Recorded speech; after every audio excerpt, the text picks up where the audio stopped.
அத்தியாயம் 1.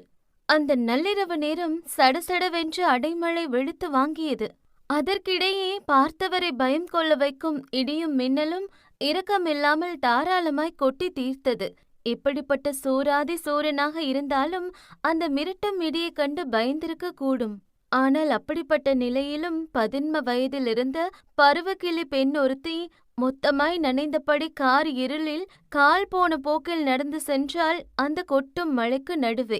மழையின் வேகத்தில் மொத்தமும் நனைந்து போயிருந்தவள் முட்டிக்கு மேல் இருந்த குட்டை பாவடையுடன் கண்கள் சொருக நடந்து கொண்டிருந்தாள். அந்த மழை நீருடன் அவள் கண்ணீரும் சேர்ந்து கரைந்து கொண்டிருந்தது அவள் கன்னம் வழி. காற்றை கிழித்து கொண்டு வந்து அவள் அருகே நின்றது கருப்பு நிற கார் ஒன்று. அதில் 6 அடிக்கும் சற்று அதிகமான உயரத்துடன் கட்டுமஸ்தானம் பாடி கொண்ட அவள் நண்பன் ஆழியன் பதட்டமாக இறங்கி ஓடி வந்தான் அவளை நோக்கி. ஏய் தென்றல், என்ன கோலம் இது? நான் தான் சொன்னனே அவனை நம்பாதன்னு. உன்னை எப்படி நிக்க வச்சிருக்கான் பாத்தியா? வா போலாம் என்று வேதனை ததும்பிய கண்களுடன் அவள் கைகளை பிடித்தான். என்ன அவன்கிட்ட கூட்டிட்டு போ ஆழி என்றாள் எங்கோ வெறித்தபடி. தென்றல், ஆர் யூ மேட்? இன்னுமா அவனை நம்புற? அவன் ஒரு சீட்டர், உன்னை காயப்படுத்துவான். வேணாண்டி என்றவன் கோட்டை கழட்டி அவளுக்கு மாட்டிவிட்டான். அவனும் எத்தனையோ முறை சொல்லி பார்த்து விட்டான். ஆனால் அவள் வாயிலிருந்து வந்தது ஒரு வார்த்தை மட்டும்தான். என்ன அவன்கிட்ட கூட்டிட்டு போ ஆழி என்று மீண்டும் மீண்டும் அதைத்தான் சொன்னாள். அவனுக்கு வேறு வழி தெரியவில்லை. அவள் கேட்டு அவன் இல்லை என்று சொன்னதும் இல்லை. அதனால் அவளை வண்டியில் ஏற்றிக்கொண்டு மின்னல் வேகத்துடன் அவர்கள் வந்து நின்றது ஒரு பெரிய கட்டிடத்தின் முன்புதான். பெரிய பெரிய கோடீஸ்வரர்களின் பிள்ளையும் மில்லினரும் மட்டுமே வரக்கூடிய இடம்தான் அந்த பப். பெரிய பெரிய கோடீஸ்வரர்களின் பிள்ளையும் மில்லினரும் மட்டுமே வரக்கூடிய இடம்தான் அந்த பப். சாமானிய மக்கள் அந்த வாசல் பக்கம் கூட செல்ல முடியாது என்பதே நிதர்சனம். முற்றிலும் நனைந்து போயிருந்தவளின் முகத்தில் எந்த ஒரு உணர்வும் இல்லாமல் எங்கோ வெறித்து பார்த்தபடி இறங்கி நின்றாள். ஆழியன் அவளை கை தாங்கலாக அந்த பப் உள்ளே அழைத்து சென்றான். அங்கே கலர் கலர் விளக்குகள் மின்னிக் கொண்டிருக்க பல மாடர்ன் உடையணிந்த யுவதிகளும் காஸ்ட்லி ஆடையுடன் ஆண்களும் கையில் மதுக்கோப்பையுடன் கொஞ்சி குழாவி நடனமாடிக் கொண்டிருந்தார்கள். பார்க்க சகிக்கவில்லை எதையும். அப்படி சில அநாகரிக செயல்களும் அரங்கேறிக் கொண்டிருந்தது. கூச்சமே இல்லாமல் இதழை கடித்து மென்று தின்று கொண்டிருந்தார்கள் சில ஜென்மங்கள். நார்மலான மனநிலையில் இருந்திருந்தால் இப்படி ஒரு இடத்திற்கு தென்றல் வந்திருக்க மாட்டாள். ஆனால் இப்பொழுது அவளுக்கு காதல் பெத்து முத்திவிட்டது அவன் மீது. அவன் சொன்னால் அவள் சாவையும் சுகமாக ஏற்கும் மனநிலையில் இருந்தாள். பாடி கொடியாய் முற்றிலும் நனைந்து போயிருந்தவளின் கண்கள் அத்தனை கூட்டத்திற்கும் நடுவே ஒருத்தனை மட்டுமே தேடியது. அவள் மட்டுமல்ல, ஆழியன் கூட கண்களில் ரௌத்திரம் பொங்க அவனைதான் தேடிக்கொண்டிருந்தான். இவர்கள் மட்டுமல்ல, அங்கிருந்த பல கன்னி பெண்களும் கவர்ச்சியுடன் அவனைத்தான் தேடிக்கொண்டிருந்தார்கள். அவன் அனல் ஆத்ரேயன். அனல், அனல், டே அனல் என்று 3வது முறை ஆழியன் போட்ட சத்தம் அங்கு ஒளி எழுப்பிக் கொண்டிருந்த டிஜேவுக்கே கேட்டுவிட்டது போலும் பட்டென்று பாடல் நிறுத்தப்பட்டது. இதோ தன் பெயரை யாரோ ஏலம் போடுவதைக் கண்டு இத்தனை பேரின் தேடலுக்கும் சொந்தக்காரனான அந்த அனல் ஆத்ரேயன் ஸ்லோ மோஷனில் திரும்பி பார்த்தான். பேருக்கு ஏற்றாற் போல அந்த கோர்வழிகள் இரண்டும் சுட்டரிக்கும் தீஜ்வாலை போல அனல் தெரித்தது. இதழில் குடிக்கொண்டிருந்த அந்த ஒற்றை வசீகர புன்னகை போதும் எப்படிப்பட்ட பேரழகியையும் வசியம் செய்ய. பல பெண்களை கட்டி இழுக்கும் மாயக்கண்ணன் அவன். அதற்கு ஏற்றாற்போல் அவன் பக்கத்தில் இரு பெண்கள் அவனை உரசி அமர்ந்து அவன் நெஞ்சா முடிவரை கையாலே எண்ணிக்கொண்டிருந்தார்கள். ஆழியை கண்டதும் விரிந்த அவன் இதழ்கள் பக்கத்திலே முற்றிலும் நனைந்து குட்டி பாவடையுடன் நின்று கொண்டிருந்த தென்றலை பார்த்ததும் அவன் கடையோரம் இதழ் என்னும் நக்கலாய் சிரிப்பை தத்தெடுத்தது. அடடா, யாரு வந்திருக்கான் பாருங்க, வாமா மின்னலு என்று நக்கல் சிரிப்புடன் இருக்கையில் இருந்து தாவி குதித்தவனின் ஆடையை சொன்னது அவன் பணத்திலே படுத்து உறங்கக்கூடியவன் என்று. ஆழியன் அவனை எரிக்கும் பார்வை பார்த்தான். ஆனால் அவன் பக்கத்தில் அமைதியின் சிகரமாய் நின்று கொண்டிருந்தவள் இப்பொழுதும் அவனை காதலுடனே பார்த்தாள். நக்கல் புன்னகையுடன் அவள் அருகே வந்த அனல் அவன் சுண்டு விரலை மெல்ல வாயில் வைத்து கடித்தபடி அவளை மேலிருந்து கீழ் வரை பார்த்தான். 1-2 நொடி, அவ்வளவுதான். அடுத்த நொடி கைத்தட்டி சிரிக்க துவங்கி விட்டான். நான் சொன்ன மாதிரியே நான் கொடுத்த ட்ரெஸ்ஸ போட்டு வந்து வெயிட் பண்ணிருக்க போலயே. குட்டி பாவாடை வேற. ஆனா எனக்கு ஒன்னு மட்டும் சொல்லு, நீ ரோட்ல நடந்து வரும்போது இந்த ட்ரெஸ்ஸ பார்த்துட்டு உன்னை நாய் கூடவா துரத்தல? என்று அத்தனை பேரின் முன்பு அவளை அவமானப்படுத்தி சிரித்தான் அனல். ஆனால் அப்பொழுதும் கூட அவள் விழிகள் இரண்டும் காதலுடன் தான் அவனை பார்த்து கொண்டிருந்தது. பாவம், அவளுக்கு தெரியவில்லை இப்பொழுது கூட அவன் தன்னை அசிங்கப்படுத்துகிறான் என்று. எந்த தைரியத்துல இந்த ட்ரெஸ் போட்டது மட்டும் இல்லாம என்ன தேடி வந்திருக்க நீ? இன்னுமா உன் மூளைக்கு என்ன நடக்குதுன்னு புரியல முட்டாள், முட்டாள் என்று அவன் சுண்டு விரல் கொண்டு அவள் நெற்றியில் வடிந்த தண்ணீர் துளியை சுண்டிவிட்டவன் அவளை நெருங்கி நின்றான் உரசும்படி. நீங்க தானே?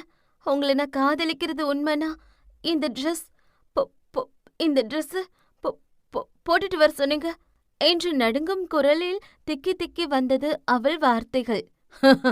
அப்போ நீ என்ன உண்மையா லவ் பண்றியா? எல்லாரும் நல்லா கேளுங்க, இவ என்ன லவ் பண்றாளாம் என்று அத்தனை பேரின் முன் சொன்னவன் மெல்ல தலையை சாய்த்து அவளை பார்த்தான். அப்ப நான் என்ன சொன்னாலும் செய்வியா? ஒரு மாதிரி தோரணையில் கேட்டான், இதழில் தவழ்ந்த புன்னகையுடன்.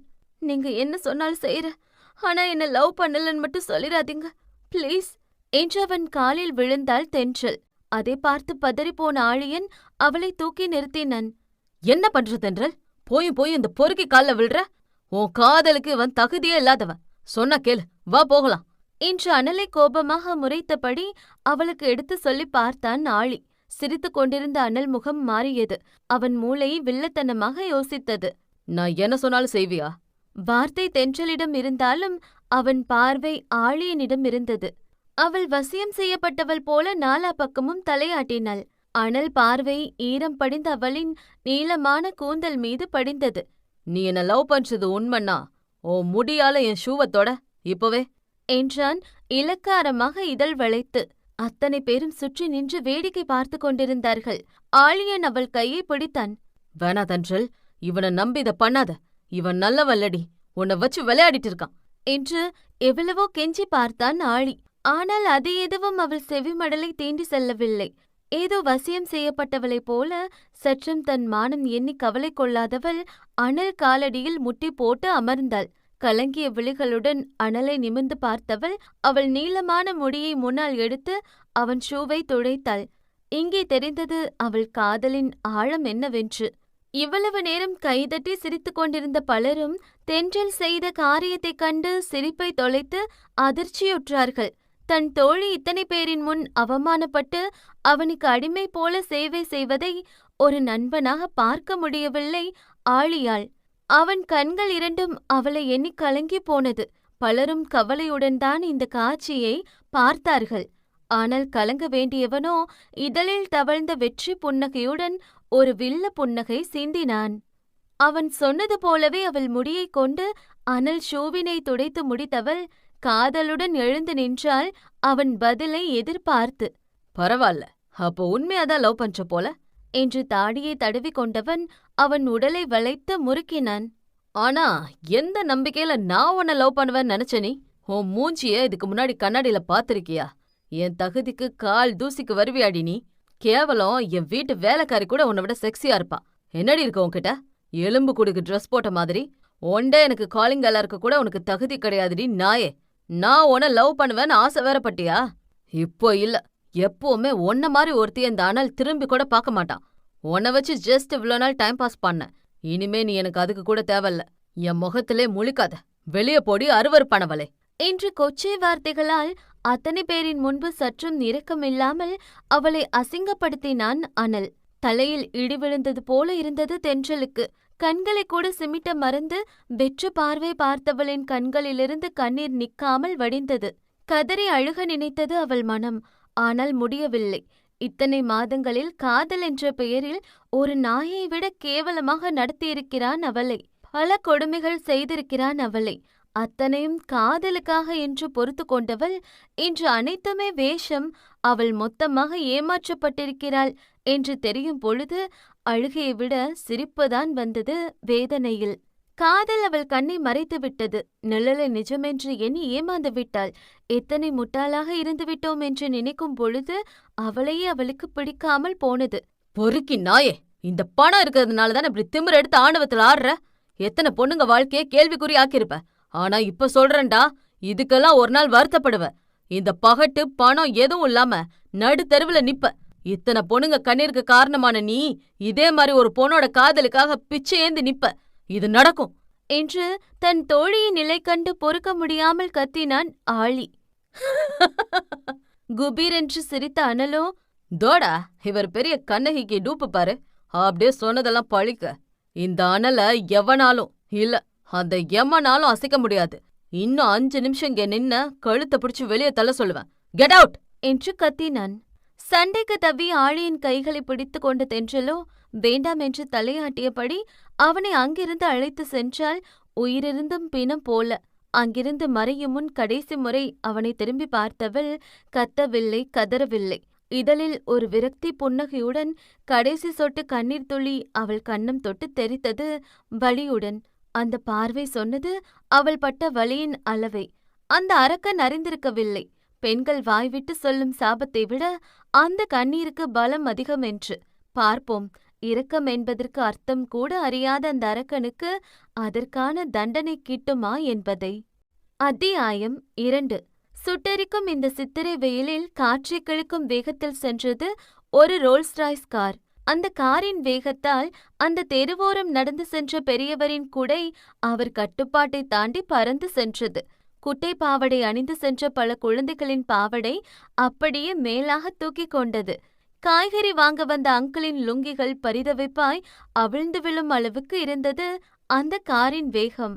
ஆளுங்க போறது கண்ணுக்கு தெரியல போல. என்னமோ அவன் அப்பா வீட்டு ரோடு மாதிரி போறான் பாரு என்று தூசிப்பட்ட கடுப்பில் கத்தினார்கள் சில ஆன்டிகள். இப்படி அத்தனை பேரின் சாபத்திற்கும் காரணமானவனோ அந்த காரில் ஃபுல் ஏசியை போட்டு ஒரு கையில் மது பாட்டில் இன்னொரு கையில் ஸ்டேரிங்கை திருப்பியபடி சாலையில் கண் பதித்தானோ இல்லையோ, ஆனால் பக்கத்தில் குட்ட டவுசர் போட்ட அந்த கவர்ச்சிகரமான கன்னியின் மீது கண் பதித்திருந்தான்.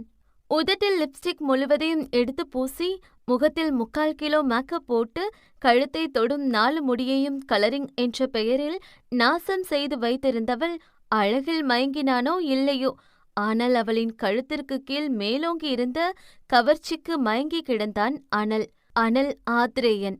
டார்லிங், யூ ஆர் செக்ஸி என்ற அந்த வெக்கம் கெட்டவள் இன்னும் அந்த டிரைவர் சீட்டை நெருங்கி அமர்ந்தாள் என்று சொல்வதை விட கார் ஓட்டிக் கொண்டிருந்த அனல் முன்பு அமர்ந்தவள் அந்த ஸ்டேரிங்கில் சாய்ந்து கொண்டபடி அனல் முடியை பிடித்தாள். அவனும் சாலையில் கண்கள் பதிக்காமல் காமம் கண்ணை மறக்க அவள் இதழில் கண்ணை பதித்தான். அந்த கால் டவுசர் போட்ட கன்னியோ அவன் ட்ரிம் செய்யப்பட்ட தாடியை இறுக்க பிடித்து அவனின் சிவந்த அதரங்களை அழுத்தி கவ்வினாள். அதில் முழுக்க முழுக்க அவள் மட்டுமே அவன் உதட்டை கடித்து தின்றாள். அனல் அவளுக்கு இணைந்து மட்டுமே கொடுத்தானே தவிர அவளை முத்தமிடவில்லை. வாட் அனல், ஒவ்வொரு தடவையும் நான் மட்டும்தான் கிஸ் பண்றேன், ஆனா நீ என்னை கிஸ் பண்ணவே மாட்டேங்கிற. பிளீஸ் ஒரு தடவை பண்ணு என்று மீண்டும் அவன் இதழை கவ்வினாள். ஆனால் அப்பொழுது அவன் முத்தமிடவில்லை. லுக் ஜெனி, உனக்கு வேணும்னா எவ்வளவு வேணாலும் கிஸ் பண்ணிக்கோ. பட் எனக்கு தோணுனாதான் பண்ணுவேன். என்னமோ உனக்கு கிஸ் பண்ணணும்னு தோண மாட்டேங்குது என்று கண்ணடித்தவனைக் கண்டு பெருமூச்சு விட்டவள் அவளுக்கு தேவையான வேலையில் கவனமாக இருந்தாள். கவனமாக கார் ஓட்டாமல் இருவரும் கலவையில் இருந்ததால் முன்னே இருந்த காய்கறி கடையை அடித்து தூக்கியது அனலின் காஸ்ட்லி கார். அவரோ பாவம் அன்றாடம் வயலில் கஷ்டப்பட்டு வேலை செய்து ஒருவேளை சாப்பாட்டுக்கு கூட கஷ்டப்படும் ஒரு அப்பாவி விவசாயி. உழைத்து கஷ்டப்பட்ட காய்கறிகளை வீட்டுக்கு கொண்டு வர அவர் படும் பாடு அவருக்குத்தான் தெரியும். அவ்வளவு கஷ்டப்பட்டு கொண்டு வந்த காய்கறியை மொத்தமாக இடித்து தள்ளி நாசம் செய்து விட்டான் அனல்.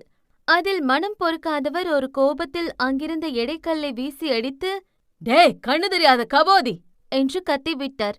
அத்தனை கலவையில் இருந்த போதும் இது மட்டும் அனல் காதுகளை தீண்டிவிட்டது. அதனால் சடன் பிரேக் போட்டு நிறுத்தினான் அவன் காஸ்ட்லி காரை. நிறுத்திய வேகத்தில் சல்லாபத்திலிருந்த அந்த யுவதி ஸ்டேரிங்கில் போய் முட்டிக்கொண்டாள். அவள் முதுகில் சற்று வலியும் உண்டானது. ஆனால் அதை பற்றியெல்லாம் அவன் ஹேர் அளவுக்கு கூட கவலை கொள்ளாதவன் அவளை தள்ளிவிட்டு கீழே இறங்கினான். தாராளமாகவே அந்த 6 அடியையும் தாண்டி வளர்ந்து நின்னவனின் காலில் இருந்த பிராண்டட் ஷூவை வாங்கவே இங்கு பல குடும்பம் பல வருடமாக உழைக்க வேண்டும். 6 அடி தாண்டிய உயரம், காற்றில் ஆடும் கரும் கூந்தலை ஜெல் வைத்து அடக்க முயற்சி செய்திருக்கிறான். அதையும் தாண்டி சில கற்றை முடிகள் அவன் முகத்தை தொட்டது. ட்ரிம் செய்யப்பட்ட தாடி, ஆளை எடை போடும் கூர் விழிகள், சிரிக்க மறந்த சிவந்த இதழ்கள். ஆளு சும்மா ஆரஞ்சு பழ கலரு. பாடியெல்லாம் நல்ல வாட்ட சாட்டமா தான் இருக்கு. ஆனா பையன் பழக்க வழக்கம் தான் சரியில்லை. மரியாதைனா எந்த கடையில விக்குதுன்னு கேட்பான். அன்புனா அர்த்தம் என்னன்னு கேட்பான். பயம்னா பல்ல காட்டி சிரிப்பான். அடக்கம்னா நடுவிரல தூக்கி காட்டிட்டு போவான். மொத்தத்துல பையன் அக்மார்க் பேட் பாய் சார். கழுத்தை அங்குமிங்கும் வளைத்து ஒரு தெனாவெட்டாக பார்த்தவன் அவர் அருகே சென்று அங்கே கீழே விழுந்து கிடந்த காய்கறிகளை பார்த்தான். பின் அவன் காரிலிருந்து சிறு கீறலையும் பார்த்தான். சற்று முன் கோபத்தில் கத்தியவர் அவனை பார்த்ததும் பயத்தில் வாயை மூடிக்கொண்டார். இரண்டையும் மாறி மாறி பார்த்த அனல் அவன் தாடியை சொரிந்தபடி மீண்டும் காரில் ஏறினான். அவருக்கு ஒன்றும் புரியவில்லை. காரில் ஏறி அமர்ந்தவன் அப்படியே ரிவர்ஸ் எடுத்து வந்து சிறிதாய் அடிபட்டிருந்த காய்கறியில் காரை விட்டு ஏற்றியவன் முன்னும் பின்னும் சென்று மொத்தமாக நசுக்கி ஜூஸ் ஆக்கி விட்டான். பெற்ற பிள்ளை போல கஷ்டப்பட்டு எடுத்த காய்கறிகள் தன் கண் முன்னே இப்படி நசுங்கி போனதைக் கண்டு அவர் மனம் தாங்கவில்லை. மொத்தமாய் முடித்தவன் அங்கு கலங்கி போய் நின்றவரின் முன்பு காரை நிறுத்தி அவர் முகத்தில் பணத்தை விட்டெறிந்தான். இதுல இந்த காய்கறியை விட 2 மடங்கு பணம் இருக்கு, பொறுக்கிக்கோ. எனக்கு எதையும் முழுசா பண்ணிதான் பழக்கம். நான் சேதாரம் பண்ணதுக்கு பணம் கொடுத்துட்டேன். இப்ப என் கார்ல நீ போட்ட கீறலுக்கு 10 லட்சம் கொடு என்றது மட்டுமில்லாமல் அந்த அப்பாவி மனிதனை போலீஸ் ஸ்டேஷனில் தள்ளிவிட்டான். பாவம், அவரோ அன்றாடம் வேலை செய்தால்தான் அரைவயிறேனும் அகத்துக்குள் செலுத்த முடியும். அப்படிப்பட்டவரிடம் 10 லட்சம் கேட்டால் அவர் என்ன செய்வார் பாவம்? இப்பொழுது பாதி காவல்துறையும் பணத்துக்கும் பதவிக்கும் தான் பணிந்து போகிறது. அதனால் பணமில்லாத அந்த மனிதனை அடி வெளுத்து விட்டார்கள் அவர்கள். விஷயம் அறிந்த அந்த விவசாயி குடும்பம் வேறு வழியே இல்லாமல் அனல் காலடியில் போய் விழுந்தார்கள். ஐயா, உங்களை கெஞ்சி கேக்குறேன், என் புருஷனை விட்டுருங்க. அவரை அடிச்சே கொன்னுருவாங்க போல. நீங்க என்ன சொன்னாலும் கேக்குறோம் என்றவன் காலடிக்கே வந்து விட்டார்கள். பொதுவா அந்த அனலுக்கு பாவம் பாக்குற பழக்கம் இல்ல. பதற வைக்கிற ஆள் நானு. ரொம்ப கெஞ்சுறீங்க, அதனால உன் புருஷனை விட சொல்றேன். ஆனா அதுக்கு உன் புருஷன் என் கால்ல விழுகணும். தப்பு பண்ணிட்டேன்னு என் காலை தொட்டு கும்பிடணும். அப்ப வேணும்னா மன்னிக்க ட்ரை பண்றேன் என்று இரக்கமில்லாமல் பேசினான் அந்த அரக்கன். அவர்களுக்கு வேறு வழியே இல்லை. அதனால் தன் கணவனிடம் கெஞ்சி கதறி அனலிடம் அழைத்து வந்தார் அந்த அப்பாவி பத்தினி. அரைவயிறு உண்டாலும் சொந்தமாய் விவசாயம் செய்து மரியாதையாய் பிழைப்பு நடத்துபவர் அவர். ஆனால் இன்று செய்யாத தவறுக்காக ஒரு அரக்கனின் கோபத்தை தணிக்க அவன் முன் மண்டியிட வேண்டிய நிலை அவரது. பணமில்லா தவறுக்கு மானம் மரியாதை இருக்கக்கூடாதா என்ன? ஆனால் இருக்கக்கூடாது என்பதே அனல் எண்ணம். கால் மீது கால் போட்டிருந்தவன் அவன் காலை காட்டினான் விழு என்பதை போல. அவன் அப்பா வயது இருக்கும் அவருக்கு. அவரை போய் அவன் காலில் விழ சொன்னான். அவருக்கு தன்மானம் இடித்தது. ஆனால் அதைவிட அழுது வீங்கிய முகத்துடன் நீண்ட நேர பசியுடன் வாடி தவிக்கும் தன் மனைவியும் மகளும் அவர் கண்முன்னே வர தன்மானத்தை விட குடும்பமே அவருக்கு பெரிதாக தெரிந்தது. 10 லட்சத்தை 10 வருடம் ஆனாலும் அவரால் கொடுக்க முடியாது. அதற்கு இதுதான் ஒரே வழி என்று மனதை கல்லாக்கிக் கொண்டு அனல் காலை பிடித்தார் அந்த மனிதர். அதைக் கண்ட ஆத்ரேயன் இதழ் மில்லிமீட்டர் நக்கல் சிரிப்பை உதிர்த்தது. இதுதான் அனல். அவனை எதிர்த்து நிற்பவர்களை மட்டுமல்ல, எதிர்த்து நிற்க வேண்டும் என்று நினைப்பவர்களை கூட அவன் காலடியில் விழ வைத்து கதற வைப்பான். அப்படி ஒரு பணத்திமிர், ஆணவம், அகங்காரம் நிறைந்தவன். ஒரு அரக்கன், ஆணாதிக்கம் நிறைந்தவனின் காலில் விழுந்துவிட்டோம் என்று மனவேதனையுடன் நடக்க முடியாமல் கீழே விழுந்தவரை தாங்கி பிடித்தார்கள் அவர் பிள்ளைகள். ஒரு தந்தை எதை வேண்டுமானாலும் தாங்கிக் கொள்வார். ஆனால் பெற்ற பிள்ளைகளின் முன் மற்றவர் காலில் விழுவதை அவரால் தாங்கிக் கொள்ள முடியாது. பிள்ளைகள் முன் அவமானப்பட்டதை பொறுத்து கொள்ள முடியாதவர் கண்ணீருடன் அங்கு கர்வ புன்னகை சிந்திய அனலை திரும்பி பார்த்தார். வாய் திறந்து அவர் சாபம் கொடுக்கவில்லை என்றாலும் அவர் வேதனையும் அந்த கண்ணீரும் அவனுக்கு சாபம் கொடுத்தது. பணம் இருக்க ஆணவத்துலதான் அப்படி அப்பாவிகளை ஆட்டி வைக்கிற. இந்த பணமும் பகட்டும் ஒரு நாள் இல்லாம நடுத்தெருவுல நிப்ப. பசின்னு நிக்கும்போது ஒரு வாய் உனக்கு சாப்பிட கிடைக்காம கை ஏந்துவ. எந்த விவசாயி உழைப்ப அசிங்கப்படுத்தினியோ அந்த சாப்பாட்டுக்கு நீ கஷ்டப்படுவடா. அந்த நாள் கண்டிப்பா வரும். அப்ப என்ன மாதிரி ஏழைங்க கண்ணீரும் கஷ்டமும் உனக்கு புரியும் என்று மனம் நொந்து அவர் கண்ணீர் அவனுக்கு சாபத்தை அள்ளி வீசியது. ஆனால் உன் கண்ணீரெல்லாம் என்னை ஒரு ஆணியும் அசைக்காது என்பது போல ஆணவ பார்வை பார்த்தான் அனல். அத்தியாயம் 3. மென்பொருள் நிறுவனம், உணவுப் பொருள் உற்பத்தி நிறுவனம், எஃகு உற்பத்தி நிறுவனம், சாயம் தொழிற்சாலை என்று பல நிறுவனங்களை கட்டியாளக்கூடியதுதான் குட்லக் நிறுவனம். பல தொழிலதிபர்களும் பார்த்து நடுங்கும் குட்லக் நிறுவனத்தின் ஒற்றை வாரிசுதான் அனல் ஆத்ரேயன். பல மில்லியன் கோடி சொத்துகளுக்கு வாரிசாக போகிறவன் என்பதாலும் சிறு வயதிலிருந்தே பணத்தில் செழித்து வளர்ந்ததாலும் அனலுக்கு திமிரும் நான் என்ற ஆணவமும் அதிகம். அதிலும் இயலாதவர்களையும் இல்லாதவர்களையும் அசிங்கப்படுத்தும் ஆணவம் நிறைந்தவன் அவன். தெரிந்தும் தெரியாமலும் அவனிடம் யாரேனும் சிறு தவறு செய்தால் கூட அவர்களை துவம்சம் செய்து விடுவான் அனல். அவர்களுக்கு அவன் கொடுக்கும் தண்டனையை விட தங்களை என்ன செய்வானோ என்ற பயமே மற்றவர்களுக்கு அதீத பயத்தை கொடுக்கும். இத்தனை நிறுவனம் இருந்த போதும் ஊதாரி போல நண்பர்களுடன் ஊர் சுத்துபவன் ஒரு நாளும் கம்பெனி சென்றோ இல்லை பொறுப்புடன் நடந்தோ இதுவரை யாரும் பார்த்ததில்லை. அவன் காலையில் எழுந்ததிலிருந்து இரவு உறங்கும் வரை அவனுக்கு சேவகம் செய்ய பல பேர் உண்டு.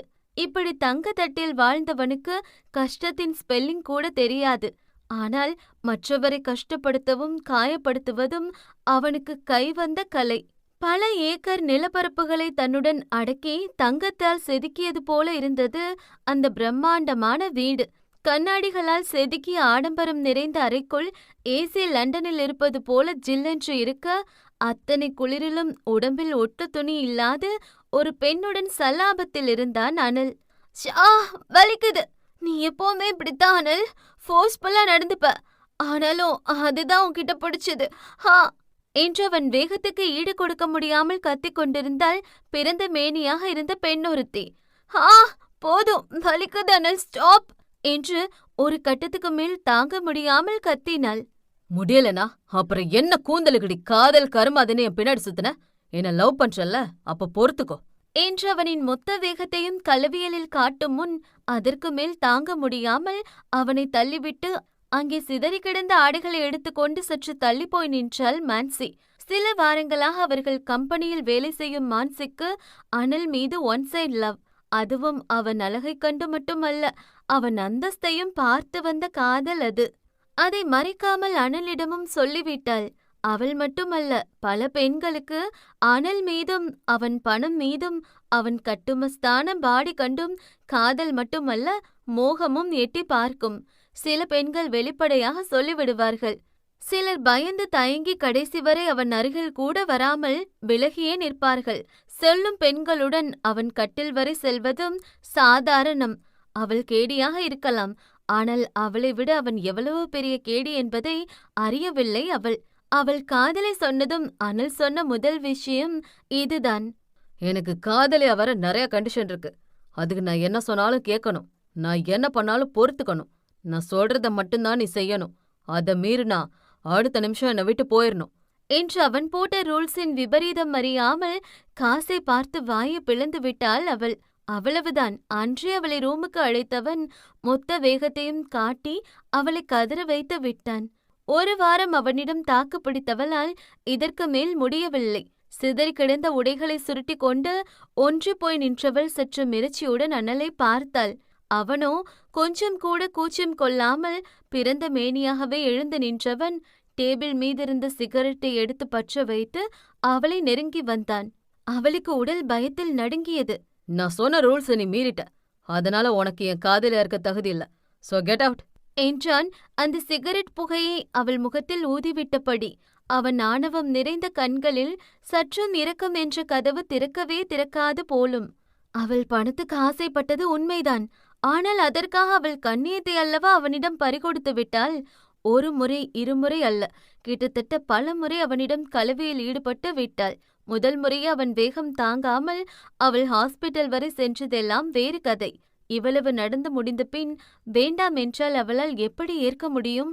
ப்ளீஸ், வேண்டான் மட்டும் சொல்லாத. இந்த ஒரு தடவை மன்னிச்சுக்கோ அனல். நெக்ஸ்ட் டைம் நீ எவ்வளோ ஃபோர்ஸா பண்ணாலும் நான் தாங்கிப்பேன், ப்ளீஸ் என்று இறைஞ்சினாள்.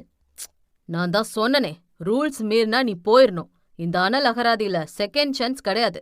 அப்புறம் ஒரு நிமிஷம் என்று சில பணக்கட்டுகளை அவள் முன் தூக்கி அடித்தான்.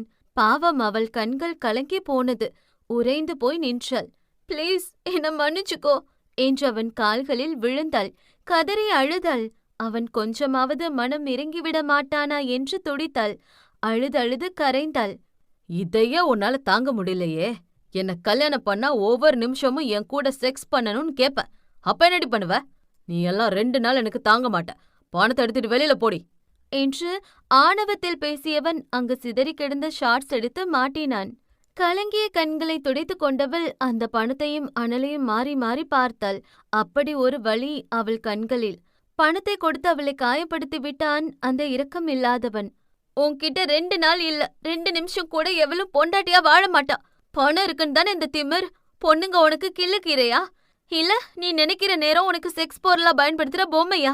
என் கண்ணியத்துக்கு பணத்தை கொடுத்து என்ன விபச்சாரி ஆக்குறியா? இந்த பணத்தை பார்த்துதான் ஏமாந்துட்ட.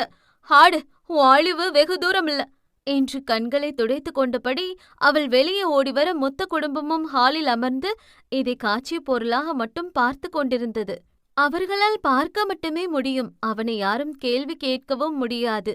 கேட்டாலும் அடங்கக்கூடியவன் அவன் இல்லை. அனைவரும் இருக்கும் பொழுதே பெண்களை அழைத்து வந்து கூத்தடிப்பது, அனைவரின் முன் திமிராக நடந்து கொள்வது என்று அவன் செய்யும் அட்டகாசத்துக்கு அளவே இல்லை. அவள் அங்கிருந்து சென்ற அடுத்த நொடியே வெறும் ஷார்ட்ஸ் மற்றும் லூசான பனியன் அணிந்து மாடிப்படிகளில் கார் சாவியை சுழற்றியபடி இறங்கி வந்த அனலை தடுத்து நிறுத்தியது அவன் அன்னையின் குரல். ரேயா! அவன் அன்னையின் குரலில் நின்றவன் என்னவென்பது போல பார்த்தான். அவரோ மங்கள முகமாய், முகத்தில் நிறைந்த பொலிவும் புன்னகையுமாய் கற்பூர தட்டுடன் அவன் முன்பு வந்து நின்றார். தொட்டு கும்பிடுப்பா. மாம், எனக்கு இதெல்லாம் பிடிக்காது என்று நகர பார்த்தவனின் கையை பிடித்து அவரை திருநீர் வைத்து விட்டார். அவருக்கு மகன் மீது அத்தனை பிரியம், அன்பென்ற சொல்லுக்கு அர்த்தமானவர். Oh shit! வாட் மாம், இதை எதுக்கு வச்சிங்க? நான் பப்புக்கு போறேன், இதை வச்சுட்டு போக முடியுமா என்று அவர் முன்னே அந்த திருநீரை அழித்துவிட அவர் முகம் வாடியது. அவன் இப்படித்தான் அடுத்தவர்கள் மனதை நோகடிப்பது அவனுக்கு அல்வா தின்பது போலதான். அவனிடம் அன்பையும் அரவணைப்பையும் எதிர்பார்ப்பது நிலாவில் வடை சுடும் ஆயாவை தேடுவது போலத்தான். ஒரு நாளும் பார்க்கவே முடியாது. ஏன்பா இப்படி பொண்ணுங்களை வீட்டுக்கு கூட்டிட்டு வர? உன் அப்பாவுக்கு இதெல்லாம் பிடிக்கல என்று சாந்தமான குரலில் சற்று தயங்கியபடி சொன்னார் அவன் மாமா. ஆனால் அதை கேட்கும் ரகமா அவன். அவன் யாருக்கும் அடங்க கூடியவன் அல்ல. அப்படியே பழகி போனவன், பழக்கப்பட்டவன். அவன் மாமனை பார்த்து நக்கல் புன்னகை செய்தவன். அதற்காகவே அன்று இரவு 2 பெண்களை அழைத்து வந்து கூத்தடித்தான். அது மட்டுமல்ல, அவர்களின் காமம் கலந்த சத்தம் அன்று முழுக்க ஒருத்தரை கூட தூங்க விடவில்லை. இதுதான் அனல். இதற்காகத்தான் அவனிடம் யாரும் எதுவும் சொல்வதில்லை. அப்படி சொன்னால் வேண்டுமென்றே அதை வீம்புக்காக செய்து அவமானப்படுத்தும் ஆணவம் நிறைந்த அரக்கனவன். இப்படி ஒரு அரக்கன் மீது ஏன்தான் இந்த பெண்களுக்கு ஆர்வம் ஏற்படுகிறதோ தெரியவில்லை. இவன் இப்படித்தான் என்று தெரிந்து அவன் வலையில் விழுந்த பெண்களுக்கு நடுவே இவன் ஒரு அக்மார்க்கு நல்லவன் என்று நம்பி தவறாய் இவன் மீது காதல் வசப்பட்ட ஒரு அப்பாவியே நம் நாயகி துளசி தென்றல். அத்தியாயம் 4. போச்சு, இந்த ஃபைல்ஸ் இன்னும் ரெடி பண்ணல. எம்டி சார் வந்து கேட்டா என்ன பண்றது என்று அந்த பெண்கள் சிலர் பதட்டமாக நகத்தை கடித்து கொண்டார்கள். போர்ட் மீட்டிங் இன்னும் 10 நிமிஷத்துல ஆரம்பிக்க போகுது. அதுக்குள்ள எப்படி ஃபைல்ஸ் ரெடி பண்ணுவ? இந்த தடவை உங்க சீட்டு கிழிக்க போறாரு என்று உடனிருந்த சக தோழிகள் கிண்டல் செய்வதைக் கண்டு அந்த நவநாகரிக பெண்ணின் மூளையில் சடார் என்று பல்ப் எரிந்தது. இதுக்கு சரியான ஆளு அந்த சோடா புட்டி தான். எங்கடி அந்த சோடா புட்டி என்று நாலா பக்கமும் கண்களை சுழல விட்டாள் அவள். யாரு, தென்றலையா கேக்குற? அந்த வில்லேஜ் வேலைக்காரியதான் கேக்குற. எங்க அவ என்று அத்தனை பேரின் தேடலுக்கு சொந்தக்காரியோ அந்த 7C கவர்மெண்ட் பஸ்ஸில் நிற்கக்கூட முடியாத கூட்டத்தில் திக்கி திணறி டிராவல் செய்து கொண்டிருந்தாள். பக்கத்தில் 40 வயசை ஒட்டிய பெருசு ஒன்று அவளை நீண்ட நேரமாக உரசிக்கொண்டே வர அவளும் நகண்டு நகண்டு பார்த்தாள். ஆனால் அவ்வளவு கூட்டத்தில் அவளும் எங்குதான் செல்ல முடியும்? அவரை திட்டி தீர்க்க வாய் வரை வார்த்தை வந்தாலும் பயத்தில் வந்த வார்த்தையும் காற்றோடு கரைந்து போனது. சத்து தள்ளி நிக்கிறீங்களா? எதுக்கு உரசுறீங்க என்று 8வது உலக அதிசயமாக திக்கி திணறி கேட்டும் விட்டாள். இப்படி உரசக்கூடாதுன்னா உன் அப்பனை புது பஸ் விட சொல்லி அதுல போ, வந்துட்டா பேசுறதுக்கு என்று உரசியது மட்டுமல்லாமல் அந்த வீணா போனவன் திட்டிவிட்டும் போக பாவம் அவள் கண்கள் இரண்டும் கலங்கி போனது. அவளுக்கு மட்டுமல்ல, அவளைப் போல இப்படி பஸ், ட்ரெயின், ஷேர் ஆட்டோவில் செல்லும் பல பெண்களின் நிலை இதுதான். அன்றாட உணவுக்கு கூட போராடும் அவர்களால் எதிர்த்து கேள்வி கேட்க கூட முடிவதில்லை. சாமானிய பெண்களுக்கு இருக்கும் துணிச்சல் கூட இல்லாத இந்த அப்பாவி பெண்ணே நம் நாயகி துளசி தென்றல். நம்ம பொண்ணு அக்மார் கிராமத்து பையங்கிலிதான். பகட் எடுத்து சீவன இடுப்ப தாண்டின கூந்தல், செதுக்கி வச்சாப்ல தேகம், எலுமிச்சை நிற தேகம்னு பொய்லாம் சொல்ல மாட்டேன். கிராமத்து பொண்ணுங்க எப்பவுமே மாநிறந்தான். சில பேரு மாநிறத்துக்கும் குறைவான நிறந்தா இருப்பாங்க. மாநிற பேரழகி அவ. அதுவும் அவ அழகே அந்த குண்டு கண்களும் நீல கூந்தலும் தான். நேர்த்தியான காட்டன் சுடிதாரில் அழகாக துப்பட்டாவை பின் பண்ணி வேர்க்க விறுவிறுக்க அந்த குட்லக் கம்பெனி முன்னாடி வந்து நின்ற தென்றல் அவசரமாய் அவள் கையில் இருந்த வார்வாட்சை பார்த்தபடி உள்ளே ஓடினாள். போச்சு, வழக்கம் போல இன்னைக்கும் லேட் ஆயிடுச்சு என்று மூச்சிறைக்க லிஃப்ட் பட்டனை தட்டினாள். அவநேரம் அவளுக்கு முன்னாடி முந்திக் கொண்டு எல்லாரும் நேறிவிட்டார்கள். முதலில் வந்தது அவளாக இருந்தாலும் கடைசி வரைக்கும் அவள் உள்ளே போகவே இல்லை. இதுதான் நாயகி. அவளுக்கு வேணுங்கிறத வாய் விட்டு கேட்க கூட பயப்படுற ரகம் அவ. அடுத்த லிஃப்ட் வர வரைக்கும் அவளால காத்திருக்க முடியாது. அதனால மூச்சு வாங்க படியில ஏறி ஓட ஆரம்பிச்சவ அந்த 13வது மாடியில வந்து நின்னா. ஏய், இதோ அந்த சோடா புட்டி வந்துருச்சு. ஒன்னுதான் தேடிட்டு இருந்தோம். நீ என்ன பண்ணுவியோ தெரியாது. இன்னும் 10 நிமிஷத்துக்குள்ள மீட்டிங்க்கு தேவையான ஃபைலை ரெடி பண்ணி எம்டி ரூம் முன்னாடி வைக்கிற என்று அவளை மூச்சு கூட வாங்க விடாமல் வந்ததும் வேலை சொன்னார்கள். ஆனால் அவளுக்கு அவள் வேலையே தலைக்கு மேல் இருந்தது. இதில் எங்கிருந்து அவர்கள் வேலையை பார்ப்பது? அவள் இடத்தில் வேறு யாராக இருந்தாலும் மாட்டேன் என்று கூறியிருப்பார்கள். ஆனால் மற்றவர் மனம் நோகும்படி பேசாத அப்பாவி பெண்ணாச்சே அவள். அதனால் தண்ணீர் கூட குடிக்காதவள் அவள் துப்பட்டா கொண்டு முகத்தை துடைத்து கொண்டபடி அவர்கள் சொன்ன வேலையை செய்ய துவங்கினாள். தனக்காகத்தானே அவள் வேலை செய்கிறாள் என்று சிறு பேசிக் மேனர்ஸ் கூட இல்லாத அந்த ஜாஸ்மின் அவள் வேலை முடிந்ததும் சிறு தேங்க்ஸ் கூட சொல்லாமல் வெடுக்கென்று அந்த ஃபைலை வாங்கி சென்றாள். அவள் மட்டுமல்ல, அந்த கம்பெனியில் இருக்கும் அத்தனை பேரும் அவளைதான் வேலை வாங்குவார்கள். எவ்வளவு நேரம் ஆனாலும் யார் கேட்டாலும் வேலை செய்து கொடுக்கும் பிழைக்க தெரியாத ஜீவன் அவள். ஏய் பிளடி சோடா புட்டி, 10 மணிக்குள்ள கிளைண்ட்டுக்கு மெயில் பண்ண சொன்னல, இன்னும் நீ என்ன பண்ணிட்டு இருக்க? வேலை பார்க்க முடியலனா வேலை விட்டு போகாம எங்க உயிரை ஏன் வாங்குற என்று எங்கோ இருந்த கோபத்தை எல்லாம் தென்றல் மீது வந்து கொட்டினாள் அந்த டீம் லீடர். மற்றவர்களுக்கு வேலை செய்து கொடுத்தால் அவள் வேலையை எப்படி செய்வாள் அவள்? பாவம், அப்பாவியாக தலை குனிந்து மன்னிப்பு கேட்டு வைத்தாள். உன் மன்னிப்பு மயிரெல்லாம் எனக்கு தேவையில்ல. நீ பண்ண தப்புக்கு நம்ம டீம்ல இருக்க எல்லார் வேலையும் நீதான் பார்க்கணும். எவ்வளவு நேரம் ஆனாலும் முடிச்சு கொடுத்துட்டு தான் போகணும் என்று மொத்த வேலையும் அவள் தலையில் கட்டிவிட்டு அவர்களெல்லாம் ஜாலியாக கேண்டீன் சென்று விட தென்றல் மட்டும் தனியாக மொத்த வேலையும் செய்தாள். இப்படி அப்பாவியான தென்றலுக்கு இருக்கும் ஒரே ஆறுதல் அவள் ஆருயிர் நண்பன் ஆழியன் மட்டுமே. சிறு வயதிலிருந்தே இருவரும் ஒன்றாய் வளர்ந்தவர்கள். இப்பொழுது வரை அவர்கள் நட்பு அந்த அணுவை போல உடையாமல் இருக்கிறது. இக்கட்டான சூழ்நிலையில் அவள் மனம் தேடுவது அவன் ஒருத்தனைத்தான். ஆனால் கடந்த சில நாட்களாக அவள் மனம் இன்னொருவன் பக்கம் தென்றலாய் சாய்ந்து விட்டது. அத்தனை எளிதில் ஆண்கள் பக்கம் சாய்ந்து விடாத தென்றல் சில நாட்களாக ஒருத்தன் மீது காதல் வயப்பட்டு விட்டாள். எத்தனை சோகத்தில் இருந்தாலும் அவனை பற்றி நினைத்தாலே அவள் இதழில் வந்து குடிக்கொள்ளும் ஒரு சாந்த புன்னகை, அனைத்தையும் மறைக்காமல் சொல்லும் நண்பனிடம் கூட இந்த நொடி வரை அவள் மனதில் இருக்கும் மாயவனை பற்றி சொல்லவில்லை. அவளுக்கே இன்னும் அவனை பற்றி தெளிவாக தெரியாத போது எங்கிருந்து அவனை பற்றி சொல்வாள்? ஆனால் அவள் உறக்கம் கெடுத்து உண்ண மறந்து குளித்து முடித்து ஆடை மறந்தும் உலாவ வைத்த பெருமை அவள் உள்ளம் கவர்ந்தவனையே சேரும். ஒரு சில முறை மட்டுமே பார்த்தவன் மீது ஏன் இப்படி ஒரு காதல் என்று அவளுக்கும் புரியவில்லை. ஆனால் இந்த உலகத்திலே அவன்தான் தலை சிறந்த நல்லவன், பெண்களை திரும்பி பாராத கண்ணியமானவன், மற்றவரை காயப்படுத்தாத மென்மையான மனம் கொண்டவன் என்று நம்பிக்கொண்டிருப்பவள் இந்நேரம் அவன் எங்கிருப்பானோ என்ன செய்வானோ என்று பெருமூச்சு விட்டு அவன் நினைவில் மூழ்கும் அதே சமயம் ஆனல் ஆனல் என்று அந்த ஆடிட்டோரியம் எங்கும் அவன் பெயரை கூக்குரலிட்டு ஆரவாரமாக கத்தினார்கள். அப்படி என்னதான் நடக்குதுன்னு கொஞ்சம் சுத்தி பார்த்தாதான் தெரியுது. அது பாக்ஸிங் கிளப்னு. பொதுவா அந்த பணக்கார பசங்களுக்கு ஒரு பழக்கம் உண்டு. பொழுது போகலைன்னா இப்படி அப்பாவி வீரர்களை கூட்டிட்டு வந்து அவங்க மேல பணம் கட்டி சண்டை போட வைக்கிறது. அதுல அவங்களுக்கு ஒரு போதை. பணம் இருக்கிறவங்களுக்கு பணம் இல்லாதவங்க ஒரு நாயை விட கேவலமான பிறவியாதான் தெரிவாங்க. அப்படித்தான் 4 பக்கமும் போடப்பட்டிருந்த கம்பிகளுக்கு நடுவே ஒருத்தனை வெறிபிடித்த மிருகம் போல அடித்து துவம்சம் செய்து கொண்டிருந்தான் நம் நாயகன் அனல். பாவம், அடி வாங்குபவன் இன்னும் கொஞ்ச நேரத்தில் செத்து விடுவான் போலும். ஒரு கட்டத்திற்கு மேல் முடியாமல் அவன் துவண்டு வீழ்ந்த போதும் விடாமல் அவனை பிடிக்க பாய்ந்த அனலை ஓடி வந்து பிடித்தார்கள் அவன் நண்பர்கள்.